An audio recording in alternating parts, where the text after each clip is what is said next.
Students, this is Geography class 7th chapter 2 inside our earth. Today we are going to have first class on this chapter. जिस तरह से हमने प्रथम chapter में जो environment है उसमें समझा कि जो मनुष्य है वो समय के साथ साथ ज़रूरतों के बढ़ने के साथ साथ अपने आसपास के पर्यावरण में बदलाव करता आ रहा है। ऐसे ही इस चैप्टर में हम जानेंगे कि पृथ्वी जो सौरमंडल का एकमात्र ग्रह है जहाँ जीवन संभव है, जिसे ब्लू प्लैनेट या यूनिक प्लैनेट भी कहते हैं, उसके आंतरिक भाग में भी परिवर्तन होता रहता है। इस तरह से जो पृथ्वी है, जो हमारा नेचुरल हैबिटेट है, वो एक गतिमान गतिशील ग्रह है जिसमें बाह्य और आंतरिक इंटरनल और एक्सटर्नल बदलाव होते रहते हैं। क्या आपने कभी कल्पना की है कि पृथ्वी किससे बनी है, वो पदार्थ क्या है, या पृथ्वी का जो आंतरिक भाग है वो कैसा है?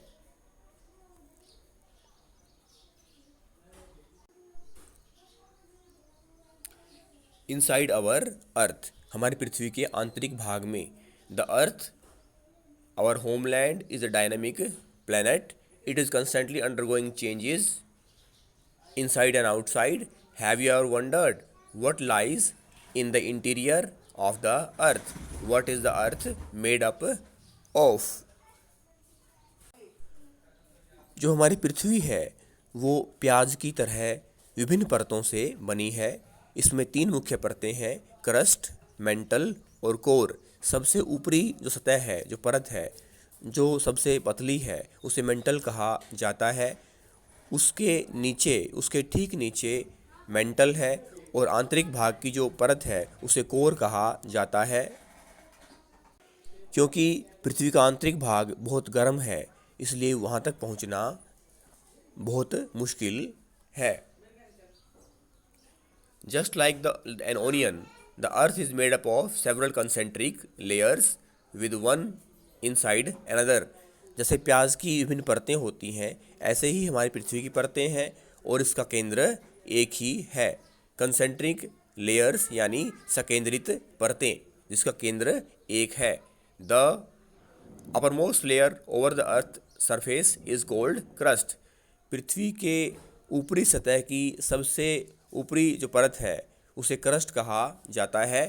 It is thinnest of all the layers. ये तीनों परतों में से सबसे पतली है। इसकी मोटाई it's about 35 kilometre on the continental masses and only 5 kilometre on the ocean floors. जो पृथ्वी की जो ऊपरी परत क्रस्ट है वो महाद्वीपों में इसकी मोटाई 35 किलोमीटर है, जबकि महासागर का जो फ्लोर है वहाँ पर इसकी मोटाई केवल 5 किलोमीटर ही होती है। The main mineral constituents of continental mass are silica and aluminium. जो महासागरीय सतह है, जहाँ पृथ्वी की क्रस्ट की मोटाई जो 5 किलोमीटर है, वहाँ हम क्या देखते हैं कि पृथ्वी की जो क्रस्ट है वो सिलिका और एल्यूमिनियम से बनी है, जिसे सियाल कहा जाता है। Si stands for silica, Al stands for alumina, यानी sial. The oceanic crust mainly consist of silica and magnesium. It is therefore called sima. एक बार फिर से दोहरा दें अपने आप को ठीक करते हुए कि जो महाद्वीपीय स्थल है, महाद्वीपीय भाग है, जहाँ पृथ्वी की क्रस्ट की मोटाई 35 किलोमीटर है, वो पृथ्वी की क्रस्ट सियाल से बनी है, सिलिका प्लस एल्यूमिना। और जो ओशनिक क्रस्ट है जिसकी मोटाई 5 किलोमीटर है, वो सीमा से बनी है, si plus silica, ma plus magnesium. Just beneath the crust it is the mantle which extends up to a depth of 2900 below the crust. Crust के ठीक नीचे जो दूसरी परत है जिसे मेंटल कहा जाता है, जो गहराई में 2900 किलोमीटर तक चली जाती है।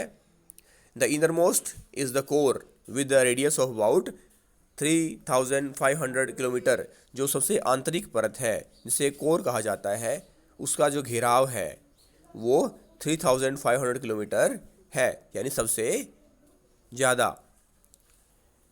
It is mainly made up of nickel and iron and called nife. जो कोर है वो उसे नाइफ कहा जाता है। Ni स्टैंड फॉर निकिल और Fe stand for ferrous means iron. The central core has very high temperature and pressure. जो पृथ्वी का जो आंतरिक भाग है वो बहुत ही उच्च तापमान वाला और बहुत ही दबाव वाला है। अगर हम बात करें पृथ्वी की जो क्रस्ट की फिर से, तो हम बात करेंगे जो पृथ्वी का जो पूरा वॉल्यूम है उसका जो क्रस्ट है केवल 1% है, और जो 84% है वो मेंटल है, और 15% वो कोर है। पृथ्वी का जो घेराव है, जो व्यास है, वो 6371 किलोमीटर है।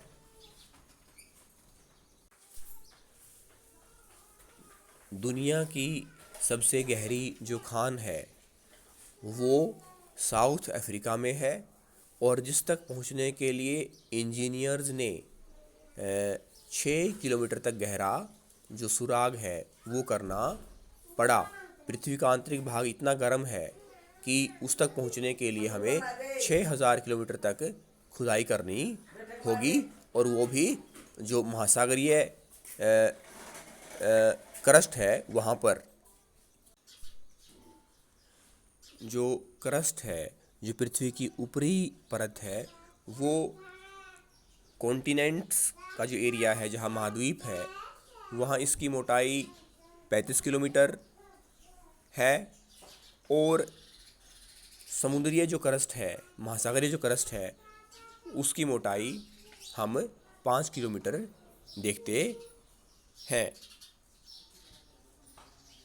इस तरह से हम देखते हैं कि जो क्रस्ट है, पृथ्वी की जो ऊपरी परत है, जो सबसे पतली है, वो महासागरीय जो भाग है वहाँ जिसकी मोटाई 5 किलोमीटर, और महाद्वीपीय भाग वहाँ पर इसकी जो मोटाई है वो 35 किलोमीटर है। और महाद्वीपीय भाग में जो क्रस्ट है वो सिलिका और एल्यूमिनियम की बनी है, और यही जो क्रस्ट है वो महासागरीय भाग में सिलिका और मैग्नीशियम की बनी है। जहाँ क्रस्ट केवल 35 किलोमीटर की मोटाई है, वहाँ जो मेंटल है उसकी मोटाई 2900 किलोमीटर तक है। और जो कोर है, जो सबसे आंतरिक परत है, उसकी मोटाई 3500 किलोमीटर तक है, और जिसका निर्माण निकिल और आयरन से हुआ है। इस तरह से हम कह सकते हैं क्रस्ट और मेंटल में दोनों में सिलिका है जो कॉमन है, और जो कोर है उसमें निकिल और आयरन की मात्रा है। थैंक्स।